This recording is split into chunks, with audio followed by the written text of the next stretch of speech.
ہر جاندار پر رحم کرو۔ اسلام کتنا اچھا مذہب ہے۔ مذہب ہمیں یہ سکھاتا ہے کہ انسان تو انسان، کسی جانور کو بھی تکلیف نہ دو، ان پر بھی رحم کرو، بلا وجہ ان کو نہ مارو۔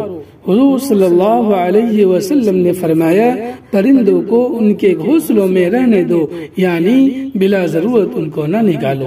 اسی وجہ سے آپ صلی اللہ علیہ وسلم نے جانوروں کو آپس میں لڑانے سے بھی منع کیا ہے، کیونکہ اس سے جانوروں کو تکلیف پہنچتی ہے۔ ایک مرتبہ آپ سفر میں تھے، کسی جگہ ایک سوراخ میں بہت ساری چونٹیاں نکل آئی۔ ایک صاحب نے اس میں آگ لگا دی۔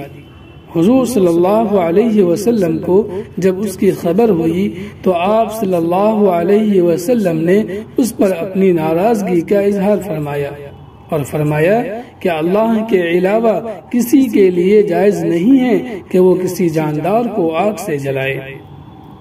ایک مرتبہ آپ صلی اللہ علیہ وسلم نے فرمایا اگر کسی نے چڑیا یا اس جیسے کسی چھوٹے جانور کو اس کے حق کے بغیر ذبح کیا تو اللہ قیامت کے دن اس کا حساب لے گا۔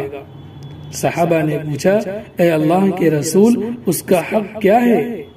تو آپ نے فرمایا اس کا حق یہ ہے کہ ذبح کرو تو اس کو کھاؤ، ایسا نہ ہو کہ ذبح کر کے پھینک دو۔